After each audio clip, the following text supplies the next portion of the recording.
Hello friends, welcome to Pebbles. நான் இன்னைக்கு செய்ய போறது முள்ளங்கி பரோட்டா. இது ரொம்ப சுலபமா பண்ணலாம்.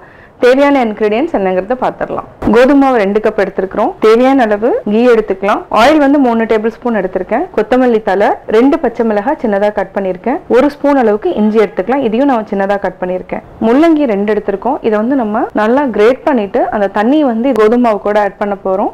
ஃபர்ஸ்ட் நம்ம ஒரு பாத்திரத்துல கோதுமை மாவு எடுத்து அது வந்து நல்லா சப்பாத்தி மாவு பதத்துக்கு பிசைஞ்சு தனியா எடுத்து வச்சுக்கலாம்.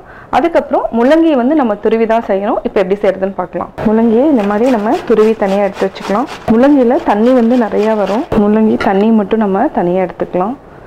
இதை வந்து அப்படியே சுத்திக்கலாம்.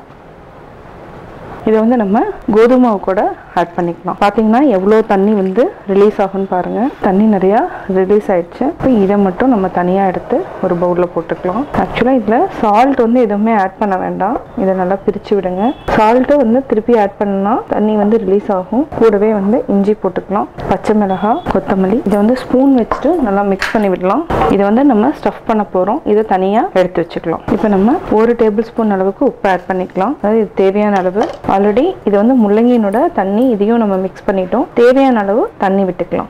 இது நல்லா சப்பாத்தி மாவு பதத்துக்கு நம்ம பிசைஞ்சு தனியாக எடுத்து வச்சுக்கலாம். 1 டேபிள் ஸ்பூன் எண்ணெய் விட்டு பிசைஞ்சுக்கலாம். இது வந்து ஒரு 10 மினிட்ஸ் கிட்ட ஊறினாலே போதும். சப்பாத்தி மாவு ரெடி பண்ணி வச்சுட்டோம். இதை வந்து சின்ன சின்ன உருண்டைகளா பிடிச்சி எடுத்து வச்சுக்கலாம்.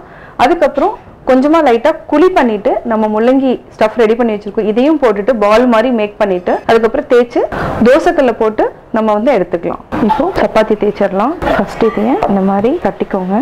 இதை வந்து நம்ம பிரிச்சுக்கலாம். இது நல்லா ரவுண்ட் பண்ணிக்கோங்க. அதுக்கப்புறம் நம்ம லைட்டா இந்த மாவு வந்து ஆட் பண்ணிக்கலாம். இதுக்கு வந்து கீ தடவிக்கலாம்.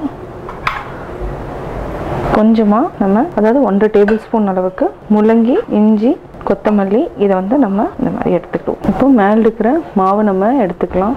லைட்டாக மாவு துவைக்கோங்க. பொறுமையாக தேய்ச்சிட்டே இருக்கலாம். இந்த அளவுக்கு நம்ம தேய்ச்சிக்கலாம். இதை விட நீங்கள் பெருசாக வேணும்னா நம்ம உருண்டையினோட சைஸை வந்து பெருசு பண்ணணும். இப்போ பார்த்தீங்கன்னா வெளியில் எதுவும் வரல, இந்த அளவு தான் இருக்கும். இது ஒன்றும் பிரச்சனை இல்லை. இதை வந்து அப்படியே நம்ம தோசைக்கல்ல போட்டுக்கலாம். ஒரு டைப் வந்து அந்த மாதிரி செய்யலாம். இன்னொன்று வந்து இந்த மாதிரி ரவுண்ட் பண்ணிக்கோங்க. இந்த மாதிரி குழி பண்ணிட்டு அப்படியே பிடிச்சிக்கோங்க. இந்த மாதிரி நல்லா மாவு தடவிக்கலாம். இப்போ அப்படியே மெதுவாக தேய்ச்சிக்கலாம். ரொம்ப ப்ரெஸ் பண்ண வேண்டாம். அப்படியே லைட்டாக ப்ரெஸ் பண்ணுங்க. அப்படியே நம்ம தோசைக்கல்ல போட்டு எடுத்துக்கலாம். இதுக்கு கீ தான் யூஸ் பண்ண போகிறோம். ஒரு சிலருக்கு கீ வேண்டாம்னா ஆயில் வச்சு நம்ம பண்ணிக்கலாம். சிம்லே வச்சுக்கோங்க, ஹை ஃப்ளேம் வேண்டாம். திருப்பி போட்டுக்கலாம். இன்னும் கொஞ்சமாக கீ விட்டுக்கலாம். இது நல்லா ஓரத்தில் ப்ரெஸ் பண்ணி விடுங்க. அப்போ தான் நல்லா வேகும். இது வந்து சீக்கிரமாக ட்ரை ஆயிரும். நம்ம மேலே வந்து நெய் இல்லைன்னா எண்ணெய் அப்ளை பண்ணணும். அப்போ தான் வந்து நல்லா வேகும். இந்த ஒரு சைடும் நம்ம கீ விட்டுக்கலாம். நல்லா வெந்துட்டுருக்கு. இதுக்கு வந்து காம்பினேஷன் என்னென்னா ஊறுகாய் வச்சு சாப்பிட்டா செம்ம டேஸ்ட்டாக இருக்கும். இல்லைனா ரைத்தா. நல்லா வெந்துடுச்சு. இப்போ ஆஃப் பண்ணிக்கலாம். இப்போ பிளேட்டில் மாற்றிக்கலாம். சுவையான முள்ளங்கி பரோட்டா ரெடி. நான் முள்ளங்கி பரோட்டா எப்படி செஞ்சேங்கிறத பார்த்தீங்க. கட்டாயம் உங்களுக்கு இந்த வீடியோ பிடிச்சிருக்கும். இந்த வீடியோ பிடிச்சதுன்னா லைக் பண்ணுங்க, ஷேர் பண்ணுங்க, கமெண்ட் பண்ணுங்க. மறக்காம எங்க சேனலுக்கு சப்ஸ்கிரைப் பண்ணுங்க. கோபி சுதா சேனலுக்கும் நீங்க மறக்காம சப்ஸ்கிரைப் பண்ணுங்க.